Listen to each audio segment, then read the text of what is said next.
پڑھی ہے اور مختلف زبانوں میں ڈھیر ساری کتابیں موجود ہیں، چھوٹی چھوٹی مختصر کتابیں جو حضور صلی اللہ علیہ وسلم کی سیرت پر ہیں۔ اگر آپ کہیں گے تو میں بھی اس کی نشاندہی کروں گا۔ ہزاروں لاکھوں کی تعداد میں اس کو چھاپی ہے۔ ایک ایک غیر مسلم بھائی کو آپ جا کر ان کے ہاتھوں میں محبت کے ساتھ پیش کی۔ اگر آپ نے 1000 آدمی کو دیے اور اس میں سے 200 آدمی نے بھی پڑھ لیا تو انشاءاللہ اس سے بڑی تبدیلی ہے۔ تو میرے بھائیوں اور بزرگوں، میں بے حد شکرگزار ہوں کہ اتنا اہم پروگرام ممبئی میں وقت کے موضوع پر ہوا، اور پروگرام کی اہمیت بھیڑ سے نہیں ہوتی ہے، پروگرام کی اہمیت شریک ہونے والے افراد کے معیار سے ہوتی ہے۔ ماشاءاللہ یہاں تمام مسالک و مشارق کے رہنما یہاں موجود ہیں، اور مہاراشٹر اور بمبئی کی اہم ترین شخصیتیں یہاں موجود ہیں، معززین یہاں موجود ہیں، تعلیمی اور رفاہی خدمت انجام دینے والے احباب یہاں موجود ہیں۔ آپ میں سے ہر ایک اپنی ذات میں ایک انجمن ہے۔ بس اس بات کا ارادہ کیجیے جو بات بار کہی گئی ہے کہ یہ لڑائی ہمیں دور تک اور دیر تک لڑنی ہے، لیکن یاد رکھیے وہ فوج کبھی میدان مقابلہ میں کامیاب نہیں ہو سکتی جو اپنے کمانڈروں کو پیچھے چھوڑ کر خود آگے بڑھ جائے۔ کامیابی کے لیے ضروری ہے کہ آدمی اپنا ہاتھ اپنے کمانڈروں کی کمان میں رکھے، جوش بھی ہو، جذبہ بھی ہو، عزم ہو، ایمانی طاقت ہو، دینی غیرت ہو، اسلامی حمیت ہو، جو کہا جائے کر گزرنے کا جذبہ ہو، لیکن ساتھ ساتھ یہ بھی ہو کہ جو کرنے کو کہا جائے وہ کیا جائے، اور جب کسی چیز سے رک جانے کو کہا جائے اس سے رک جانا آسان ہے۔ اللہ تعالیٰ ہم سب کو اس کی توفیق عطا فرمائے۔ آمین۔ میں یہاں کے تمام میزبانوں کا بہت شکرگزار ہوں کہ انہوں نے بورڈ کا یہ اہم پروگرام سنایا ہے، اور میں امید کرتا ہوں کہ انشاءاللہ مستقبل میں یہاں سیاسی حالات، اللہ کرے کہ ایسے حالات پیدا ہوں تو میں مسلمانوں کے موافق نہیں کہتا، میں کہتا ہوں کہ جو اس ملک کے دستور کو کے تقاضوں کی حفاظت کرنے کے ہمارے حالات پیدا ہوں تو انشاءاللہ اس وقت اور بھی پروگرام رکھے جائیں گے۔ السلام علیکم ورحمۃ اللہ وبرکاتہ۔ میں چند منٹ کے لیے اجازت لے کر حاضر ہوا ہوں، 2-3 منٹ کے اندر میں اپنی بات پوری کر دوں گا۔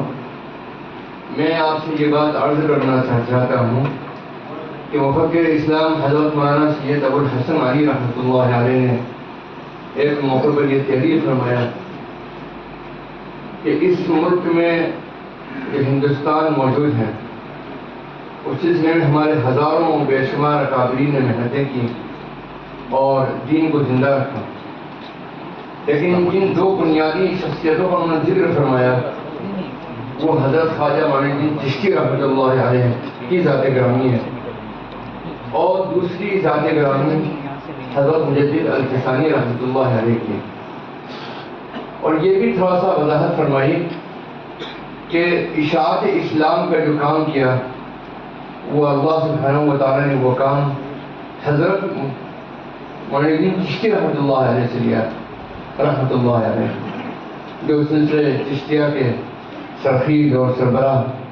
کہلاتے ہیں، اور اللہ سبحانہ و تعالیٰ نے دین کی بنیادوں کو مستحکم اور مضبوط کرنے کا جو کام لیا وہ کام حضرت مجدد الفسانی رحمۃ اللہ علیہ سے لیا۔ تو اللہ سبحانہ و تعالیٰ نے ایک طرف دین کو اشاعت عطا فرمائی اور دوسری جانب ایک شخصیت نے دین کی بنیادوں کو مضبوط کیا۔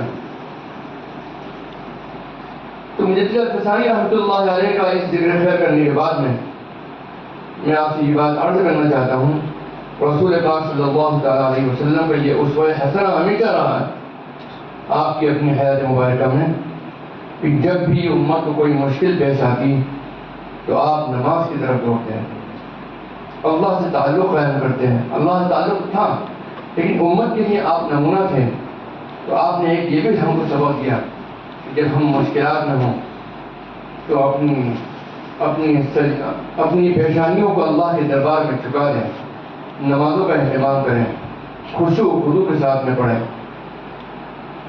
اسی کے ساتھ ساتھ اللہ کے نیک بندے حضرت الغفاری رحمۃ اللہ علیہ نے جو نشاندہی کی، یہ فرمایا کہ اللہ سبحانہ و تعالیٰ نے اس بندے ناچیز کے قلب میں یہ القاء فرمایا کہ اگر کوئی شخص اپنے مشکل حالات میں کوئی ذاتی طور پر مبتلا ہو، اپنے مکتوبہ میں تحریر فرمایا کوئی امت مبتلا ہو، تو اس کے لیے سب سے بہتر جمیع مقاصد دینی اور دنیاوی میں کامیابی کے لیے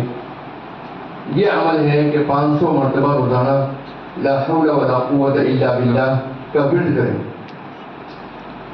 سلسلہ نقشبندیہ کے ایک بزرگ انہوں نے اس میں اضافہ کیا، حضرت مولانا شاہ ہدایت علی صاحب رحمۃ اللہ علیہ نے اول آخر درود شریف 100 مرتبہ۔ تو ایک بہت لمبے عرصے سے یہ معمول مساجد میں اور انفرادی طور پر بھی ہے۔ تو میں یہ بات عرض کرنا چاہتا ہوں کہ اس وقت مسلمان کا ایک بہت بڑا طبقہ بلکہ پوری امت کسی نہ کسی درجے میں معصیتوں میں ڈوبی ہوئی ہے، سر سے لے کر پیر تک سب اپنی گناہوں سے توبہ کریں، اور توبہ کی قبولیت کے لیے ہمارے علماء فرماتے ہیں کہ 3 شرطیں ہیں۔ پہلی شرط یہ ہے کہ ہر گناہ کے اوپر جب بھی کوئی گناہ ہو جائے تو اللہ کے دربار میں شرمندگی کا اظہار بھی کرے اپنی زبان سے بھی، اور دل میں شرمندگی محسوس کرے کہ میں کس منہ سے اللہ کے دربار میں اپنا چہرہ دکھاؤں گا قیامت کے دن۔ شرمندگی کے احساس کے ساتھ میں وہ گناہوں سے رجوع بھی کرے، یعنی گناہوں سے توبہ کرے، اللہ سے مغفرت طلب کرے کہ اللہ مجھ سے جو ہونا تھا وہ ہو گیا، لیکن اے اللہ سے مجھ کو معاف فرما دے۔ اور تیسری شرط یہ ہے توبہ کے قبول ہونے کی کہ اللہ سبحانہ و تعالیٰ سے یہ عہد کرے کہ اے اللہ مجھ سے یہ ہو گیا، میں آئندہ بھی یہ عہد کرتا ہوں کہ میں یہ گناہ دوبارہ نہیں کروں گا۔ علماء فرماتے ہیں یہ تینوں شرائط اگر بیک وقت پائی جائیں گی تو اللہ سبحانہ و تعالیٰ کا فیصلہ ہے، اللہ سبحانہ و تعالیٰ توبہ کو ضرور قبول فرمائیں گے، اور توبہ کرنے والے کو اس طرح پاک و صاف کرتے ہیں جیسے اس دنیا کے اندر آیا ہے۔ علماء فرماتے ہیں کہ تینوں شرائط پائی جانی چاہیے۔ تو میں یہ عرض کرتا ہوں آپ سب حضرات سے، بڑی التجا کے ساتھ میں آپ سے عرض کرتا ہوں کہ ہمارے اکابرین نے جو معمولات بتائے ہیں اور حضور پاک صلی اللہ علیہ وسلم کی یہ اسوہ مبارکہ کی روشنی کے اندر جو آپ کا عمل ہم کو دکھتا ہے، ہمیں اس پر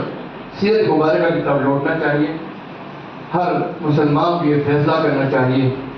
کہ صرف جمعے کی نماز کافی نہیں، ہر نماز فرض کو اللہ کے دربار میں حاضر ہو کر، مسجد میں حاضر ہو کر، کوئی عذر ہو تو بات الگ ہے، لیکن جماعت سے جو نمازیں پڑھی جاتی ہیں اللہ اس کو ضرور قبول فرماتا ہے۔ جماعت سے نماز پڑھنے کا ایک سب سے بڑا فائدہ یہ ہے کہ اللہ اس کو بغیر حساب و کتاب سے قبول فرما لیا کرتا ہے۔ سبحان اللہ، یہ جماعت کی برکت ہے۔ اور اگر کوئی انفرادی پڑھتا ہے تو اللہ اس نماز کو ادا کرنے والے کی کیفیت کے مطابق اس کو قبول کرتا ہے۔ تو میرے عزیزوں، میرے نوجوان ساتھیوں اور میرے مخلص اللہ کے دربار میں حاضر ہونے والوں کے لیے یہ بشارت ہے کہ اگر جماعت سے نماز پڑھیں گے تو اللہ ان کی نماز کو قبول فرمائے گا۔ دوسرا یہ کہ ان حالات میں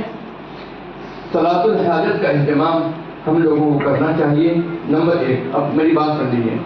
نمبر 2 یہ کہ ہم کو ختم مجددیہ کا اہتمام کرنا چاہیے، سب کو، انفرادی طور پر بھی، اجتماعی طور پر بھی۔ اجتماعی طور پر اگر پڑھیں گے تو 2-3-4 منٹ میں پورا ہو جائے گا، انفرادی طور پر پڑھیں گے تو مشکل سے 10 منٹ کے اندر پورا ہو جائے گا۔ اول آخر درود شریف 100 مرتبہ اور 500 مرتبہ لا حول ولا قوت الا باللہ۔ اور تیسری بات میں آپ سے یہ عرض کرنا چاہتا ہوں کہ حضرت شاہ عبد الرحیم صاحب محدث دہلوی رحمۃ اللہ علیہ نے اپنے جانشین اور اس ملک کے بہت بزرگ ترین شخصیت تاریخ کی حضرت شاہ ولی اللہ صاحب محدث دہلوی رحمۃ اللہ علیہ کو تلقین فرمایا کہ 33 آیتیں اگر تم پڑھ لیا کرو، منتخب آیتیں موجود ہیں منزل کے نام سے، آپ نے فرمایا کہ اگر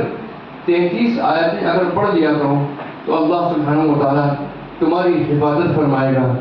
شیاطین کے شرور سے، حاسدین کی شر سے، دشمنوں کی شر سے، یہاں تک کہ خونخوار جانوروں کی شر سے بھی اللہ محفوظ معمون فرمائے گا۔ اور ایک آخری بات، دعائے انس، حضرت انس رضی اللہ تعالیٰ عنہ کی والدہ حضور پاک صلی اللہ علیہ وسلم کی خدمت مبارکہ میں حاضر ہوئی اور فرمایا کہ ان کے لیے دعا فرما دیجیے انس کے لیے، تو آپ نے دعا تلقین فرمائی۔ اور حجاج بن یوسف کے سامنے جو کہ حضرت انس رضی اللہ تعالیٰ عنہ برا کہا کرتے تھے، تنقید کیا کرتے تھے حجاج بن یوسف پر۔ حجاج یہ بہت تفصیل سے واقعہ ہے، لیکن میں آپ کے سامنے عرض کر رہا ہوں کہ حجاج بن یوسف نے ان کو گرفتار کر کے بلوا لیا حضرت انس رضی اللہ تعالیٰ عنہ سے، تو انہوں نے دریافت کیا۔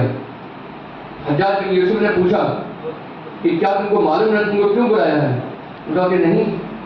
میں نے تم کو قتل کرنے کے لیے بلایا ہے۔ تو آپ نے فرمایا کہ تم میرا پان بھی آقا نہیں کر سکتا،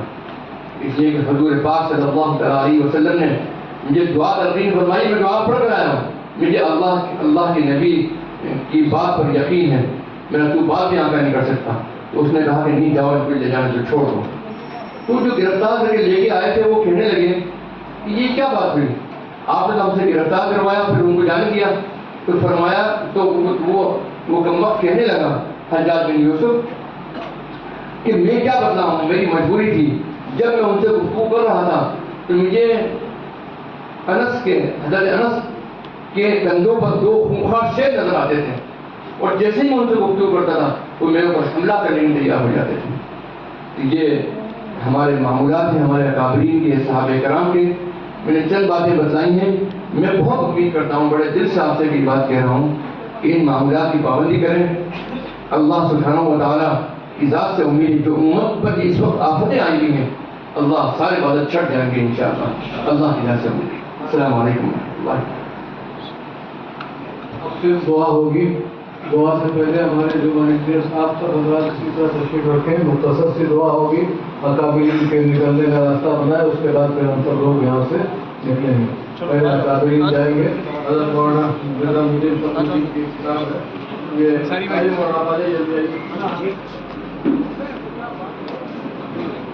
ہمارے اسپالنٹر کے چین بنا لیں، اکابرین یہاں سے نکلیں گے، ان کو سامنے کے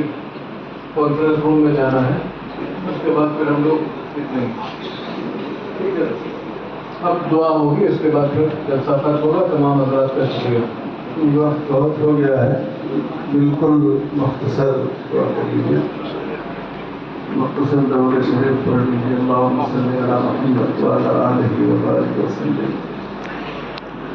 اللہم وفقنا لما تحب وترضى، اللہم ارحمنا ولا تسلط علینا من لا یرحمنا، اللہم ارحمنا ولا تسلط علینا من لا یرحمنا، اللہم ارحمنا ولا تسلط علینا من لا یرحمنا، اللہم انصر من نصر دین محمد صلی اللہ علیہ وسلم واجعلنا منهم، اللہم اغفر من خذل دین محمد صلی اللہ علیہ وسلم ولا تجعلنا منهم، اللہم وحد کلمتنا، اللہم وحد صفوفنا، اللہم وحد صفوفنا، اللہم مزق جمعهم، اللہم شتت شملهم، اللہم دمر دیارهم،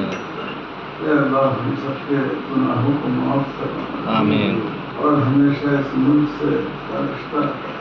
جناب محمد رسول اللہ صلی اللہ تعالیٰ علیہ دامن نبوت اور دامن شدت سے قائم رہے، وصلی اللہ علی خیر خلق محمد وعلی آلہ وصحبہ اجمعین، والحمد للہ رب العالمین۔